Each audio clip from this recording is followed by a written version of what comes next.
Vladimir Putin created a monster, and now this monster is threatening the Russian leader's grip on power and the stability of Russia as a whole. The monster is the Wagner Group, a private, for-profit paramilitary force run by this man, Yevgeny Prigozhin. The Wagner Group is one of a number of different private military forces that Russia has hired in recent years, and until June of 2023, the Wagner Group was a major player in Russia's war in Ukraine. But no more. On June 23rd and June 24th, the world watched with bated breath as Prigozhin turned the Wagner Group's forces against Russia itself and launched what appeared to be an attempted coup against the government, with Prigozhin's forces advancing on Moscow. They never got there. The coup ended with the Wagner Group fleeing to Belarus, a staunch Russian ally, where apparently the group remains to this day. But the attempted coup laid bare the decline of Russia as the war in Ukraine drags on and drags down Russia's economy and society with it. For a moment, it looked like Russia was about to become a failed state, and it may yet. In just the past century, two Russian governments collapsed due to the country's failures in war. Both times it led to revolutions that reshaped the nation. The first took place in 1917 when Russia's utter destruction in World War I led directly to the Russian Revolution. The second time was in 1991 when the Soviet Union fell apart after a disastrous war in Afghanistan. Will it happen again? Will Vladimir Putin's government collapse from the damage caused by the Ukraine war? In this video, we'll address these questions, but before we do, make sure to hit the subscribe button to get notifications on our latest videos. And if you like this video, hit the like button and help us spread the word. The Wagner Group rebellion against the Russian state didn't come out of nowhere. It had been building for some time. Yevgeny Prigozhin, a wealthy businessman with a criminal record, launched the Wagner Group in 2014 as a way of making money on the growing conflict between the Ukrainian government and pro-Russian separatist forces in eastern Ukraine. Its first field commander was Dmitry Utkin, a veteran of Russia's wars in Chechnya. Utkin's radio call sign was Wagner. The Wagner Group built a force of 5,000 troops, most of them veterans of Russia's special forces and elite regiments. For 9 years until Putin invaded Ukraine, these troops were involved in the fighting in eastern Ukraine. On one side were the pro-Russian forces, including the Wagner Group, who wanted the regions of Donbass and Kharkiv to separate from Ukraine and join Russia. On the other side were Ukraine's military forces, who were trying to keep the country together. That simmering conflict went on for years, causing the deaths of thousands, until Vladimir Putin launched a massive escalation in January of 2022, invading and attacking Ukraine as a whole. When that happened, the Wagner Group underwent a massive expansion. Its troop count went from 5,000 to an estimated 25,000, and the group became a key part of Russia's efforts to take control of Ukraine. The group played a key role in the Russian capture of the eastern Ukrainian city of Bakhmut. It also believed they carried out false flag operations attacking Russian positions in Ukraine in order to give the Russian army a pretext to launch attacks against Ukrainian positions. But the alliance between Putin's government and the Wagner Group started to unravel. Prigozhin repeatedly criticized Russia's defense minister Sergei Shoigu and the chief of staff of Russia's armed forces, Valery Gerasimov, over their approach to the war. And he publicly criticized Putin, saying that Putin's government wasn't giving the Wagner Group the resources it needed to fight the war, and as a result, Wagner troops were dying needlessly on the battlefield. According to Western intelligence sources, Prigozhin might simply have been angry for not getting the financial reward he wanted for capturing Bakhmut. As the war rages on and Russia's government is increasingly financially squeezed, the money to pay out lavish rewards to private armies is running dry. Finally, in late June, Prigozhin turned his forces against Russia. On Friday, June 23rd, Prigozhin released a video in which he rejected Vladimir Putin's official explanation for why Russia invaded Ukraine. In a series of follow-up audio posts on Telegram, Prigozhin said the evil of Russian military forces must be stopped, and he planned to lead a march for justice against the Russian military. In response, Russia's internal security apparatus, known as the FSB, launched a criminal investigation into Prigozhin, saying the military leader had called for an armed insurrection against Russia. The next day, June 24th, Prigozhin announced that Wagner Group forces had crossed the border from Ukraine into Russia. Wagner troops entered the city of Rostov-on-the-Don. The governor of Rostov region went on the radio to ask for citizens to remain calm and stay indoors. Prigozhin announced that his troops had taken control of the army headquarters in Rostov without firing a single shot. He said Wagner Group had the support of the local population. That may or may not have been true. It may have simply been that Russian army soldiers didn't want to fire on fellow Russians and weren't given orders to do so. Either way, it became clear that the Wagner Group had taken control of the city of Rostov, one of Russia's oldest and largest cities. Putin went on TV and condemned Prigozhin's moves as an armed mutiny. He accused the Wagner Group of leading a mutiny and stabbing Russia in the back. back. Wagner Group forces continued heading north, seemingly advancing towards Moscow. Russian military helicopters opened fire on a Wagner Group convoy that had made it halfway from the Ukrainian border to Moscow. The head of Russia's Foreign Intelligence Service announced that Prigozhin's rebellion had failed, but even as he said those words, the Russian military was setting up gun positions on the southern edge of Moscow in anticipation of a direct gunfight in Russia's capital. Meanwhile, panic spread through Russia. The cost of airplane tickets out of the country soared as thousands of people tried to leave ahead of a potential coup or civil war. The Russian ruble immediately dropped by 0.5%, and the country experienced a minor bank run, with the equivalent of about $1 billion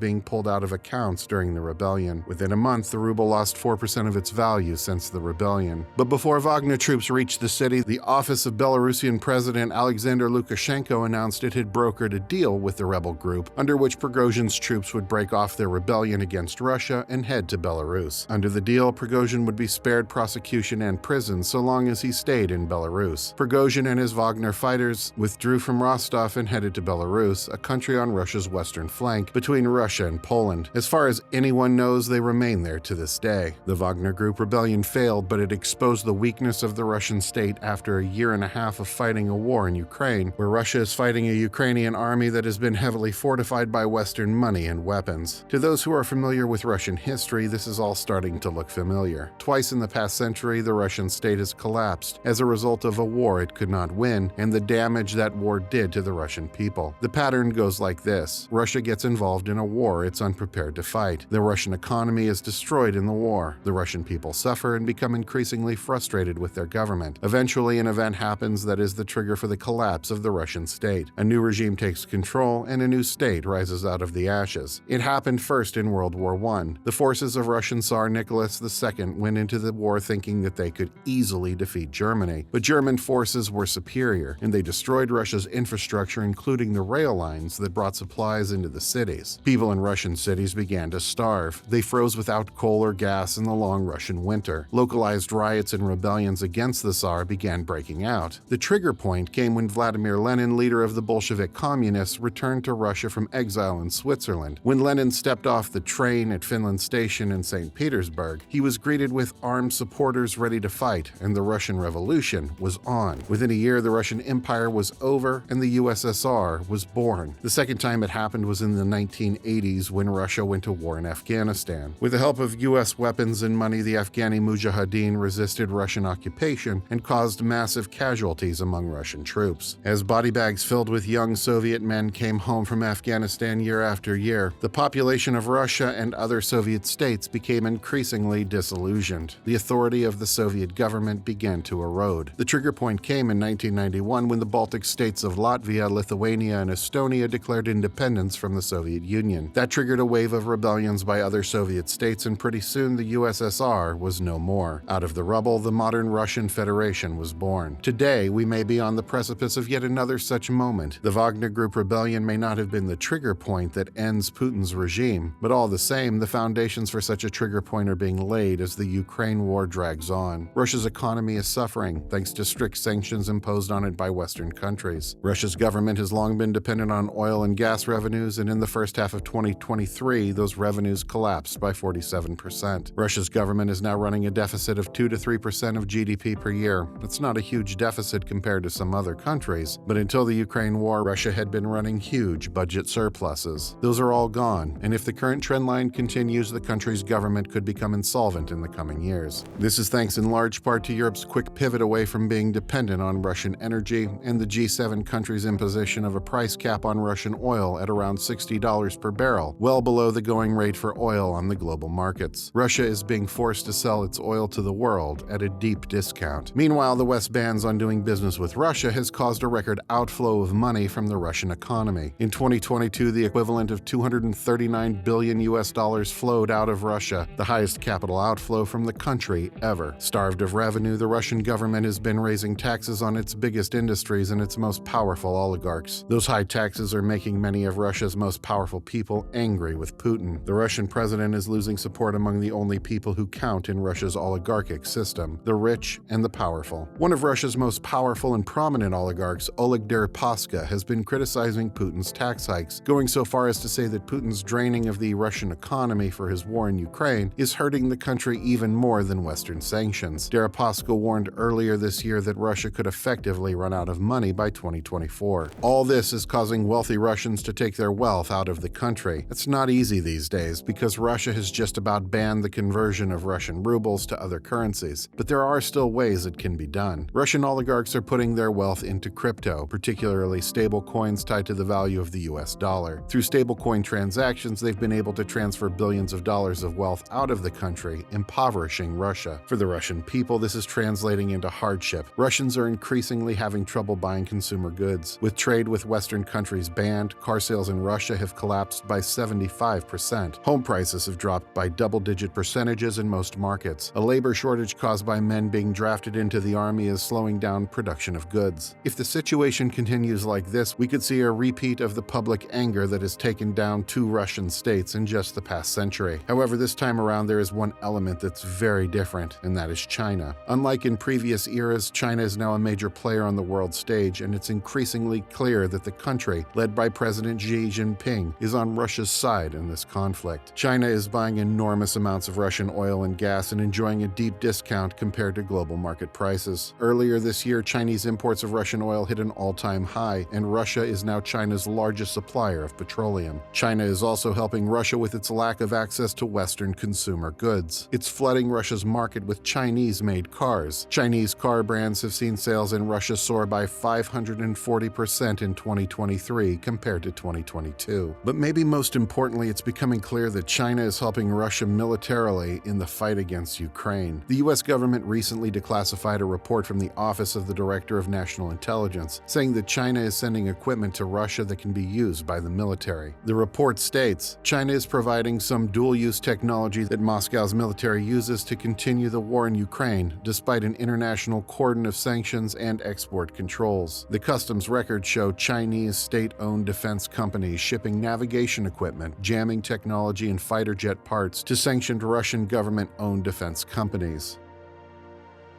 The report also suggested that Russia is buying microchips for supercomputers from China by way of shell companies set up in Hong Kong. This brings a whole new dimension to the war between Russia and Ukraine. Western media are downplaying or ignoring the reality that China is helping Russia in the war because it brings up an uncomfortable reality that the West is buying its consumer goods from a country that is now actively trying to damage Western interests. And it brings up a chilling prospect that the Russia-Ukraine conflict could become a proxy war between China and the West.